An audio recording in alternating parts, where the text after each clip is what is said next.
Jour de classico, les amis. Jour de classico. Le Real Madrid contre le FC Barcelone.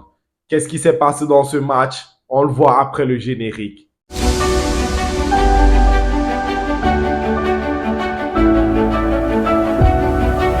Yo les verts, ici le capitaine Marco. Je suis très heureux de vous retrouver pour le Classico, les amis, le deuxième Classico, le troisième de la saison, le deuxième en championnat.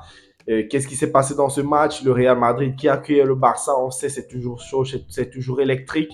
Voilà, le Real Madrid, après sa qualification face à Manchester City en Ligue des Champions, un match où ils sont allés jusqu'aux prolongations, où ils auront tenu bon jusqu'au bout pour finalement l'emporter au tir au but face à City. Le Real Madrid, je pense qu'ils étaient épuisés aujourd'hui en venant au stade. Voilà, toute la semaine même, ils auraient dû récupérer. Mais il y a un classico à jouer le week-end. Donc voilà, tu n'as pas trop le temps de souffler après le lourd match face à Manchester City.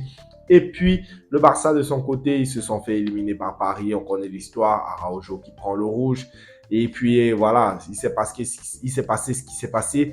Le PSG l'emporte 4 buts 1. Donc, le Barça ne venait pas. Ce n'est pas le meilleur Barça qui venait affronter le Real aujourd'hui. Mais il venait quand même avec leurs armes, avec Araujo titulaire, Koubarsi, le Robert Lewandowski devant la Yamal, Rafinha qui a fait 2 bons matchs contre Paris. Donc, le Barça venait aujourd'hui quand même sûr de ses forces contre un Real Madrid où il y avait quand même des absents. Hein. Ferland Mendy qui n'était pas là.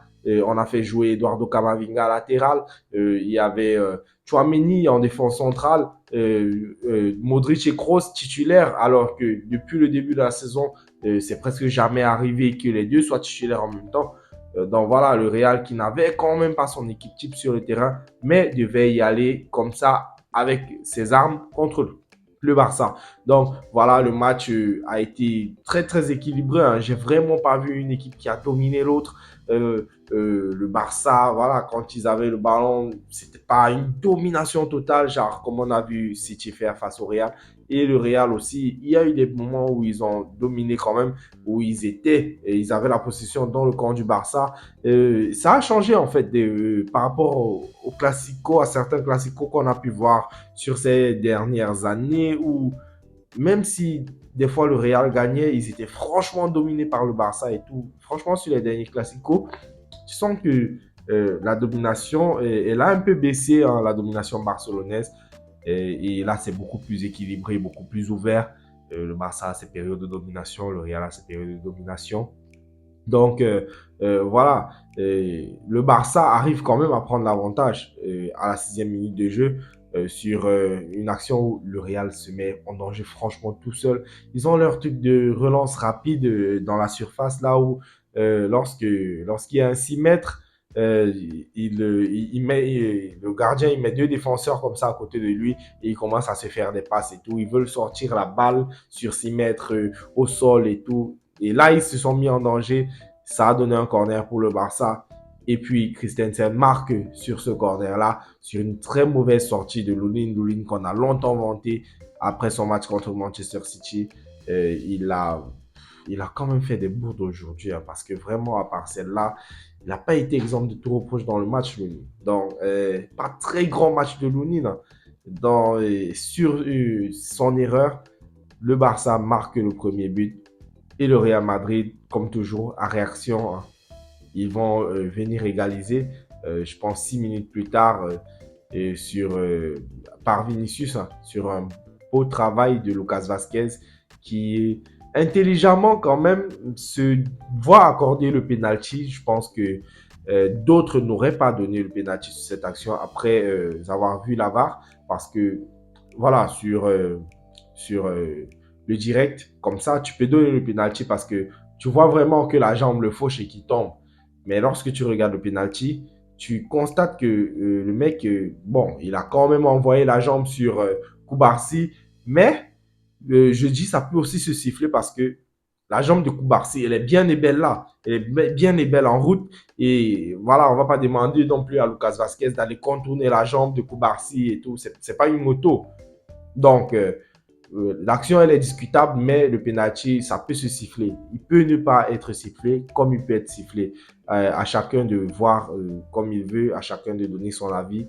Toujours est-il que l'arbitre, il a accordé un penalty sur cette action et c'est Vinicius qui le transforme. Donc, du coup, ça fait un but partout. Et là, le match va continuer. Quand même, match très intéressant, hein. Beaucoup d'occasions de part et d'autre. Je pense 15 occasions pour le Barça, 14 pour le Real. Le Real qui a beaucoup plus cadré ses frappes avec 8 frappes cadrées, mais qui n'aura pas toujours eu les bons gestes, comme Vinicius par exemple. Vinicius que j'ai trouvé un peu maladroit aujourd'hui quand même. C'est vrai, il fait un très bon match, hein. Il fait vraiment un très très grand match, mais assez maladroit dans les derniers gestes. Il y a eu deux, trois actions où franchement, tu le voyais aller vers le but, tu sentais que voilà, là c'est une action où il va marquer. Et puis, il vendangeait l'action comme jamais. Donc, Vinicius, voilà, il y a des jours comme ça, hein. Et surtout pour un joueur qui fait autant d'efforts que lui, je pense qu'il y a la lucidité peut manquer à certains moments. Bah, du coup, le match, voilà, il était là dans sa rotation, petite domination Real, petite domination barcelonaise. Et à la demi-heure de jeu, je pense, il y a un fait de jeu qui a énormément fait parler sur un corner de Rafinha. Le ballon est dévié par, je crois, un défenseur du Real, ou je sais plus. Et Lounine arrive à repousser le ballon, mais le ballon avait traverser la ligne. Bon, pas totalement, selon certains, totalement selon d'autres. Toujours est-il que ça nous a permis de nous remémorer qu'il n'y avait plus de goal line technology en Liga. Et ça, c'est vraiment très, très, très dommage parce que là, c'est une action où la goal line technology aurait validé ou invalidé le but. Et il n'y avait pas moyen de voir même sur un bon angle si le ballon avait traversé la ligne. Canal Plus nous a donné une image où, voilà, un peu sur vue de dessus, on voit que le ballon n'a pas complètement traversé la ligne, mais voilà, Canal Plus n'a pas de goal line technology, donc on ne sait pas si on peut faire confiance à cette image. Toujours est-il que l'action est fait beaucoup parler actuellement. Et il y a les médias catalans qui crient au scandale à l'arbitrage et tout. Les joueurs catalans, Xavi et tout, ils sont en train de crier au scandale. Mais en vrai, il n'y a pas moyen de voir si le ballon est vraiment entré ou pas. L'arbitre, il a préféré invalider le but et le match, il a continué. Mais vraiment, l'action, elle a beaucoup fait parler. Bah, du coup, en deuxième mi-temps, le Barça va quand même se donner les moyens d'oublier cette action parce que sur un bon débordement de Lamine Yamal qui a fait un très bon match, hein. Je pense qu'il a le trophée d'homme du match. Il a fait du sale quand même sur Kamavinga. Bon, ils se sont donnés, hein, à cœur joie dans ce duel. Kamavinga, à des moments donnés aussi, a pris le dessus sur lui. Mais globalement, Yamal avait le dessus. Très, très bon match de la part du petit.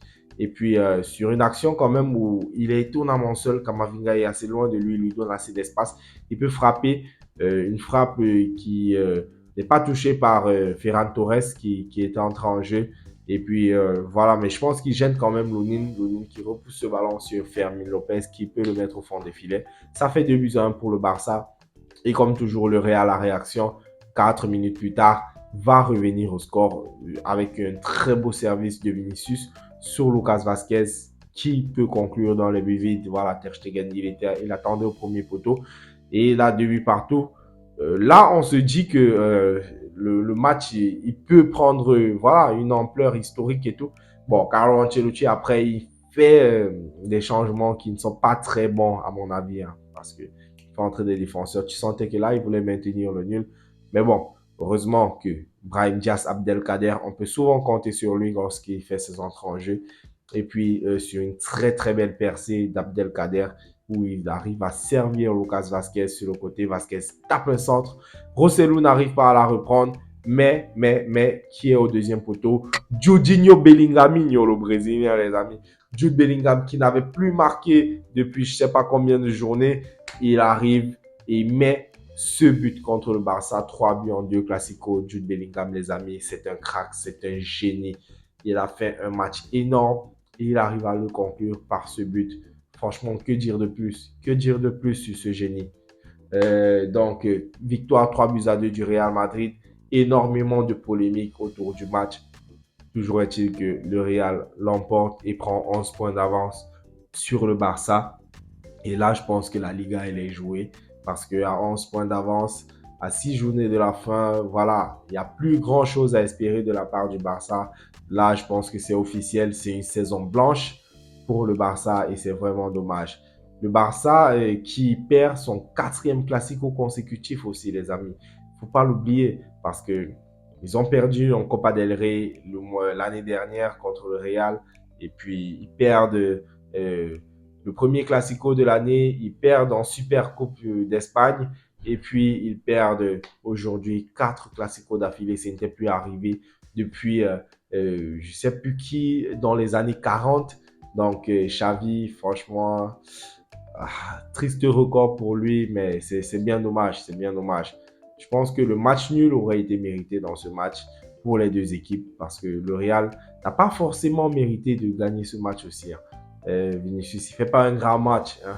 Même comme il marque, il donne une passe décisive, mais il fait pas un très grand match. Il a beaucoup raté. Rodrigo absent, on l'a pas vu durant tout le match.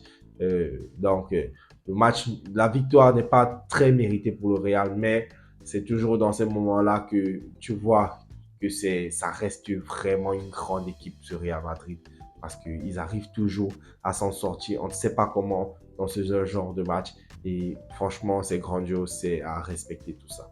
Donc voilà les amis, c'est à peu près tout ce qu'on pouvait dire pour ce match. Le Real qui a 11 points d'avance, qui est presque champion des Ligas. Et on va se retrouver la semaine prochaine pour la 33e journée des Ligas. D'ici là, prenez tout soin de vous, likez la vidéo si elle vous a plu. Abonnez-vous à la chaîne si ce n'est pas encore fait et prenez tout soin de vous. Tchuss.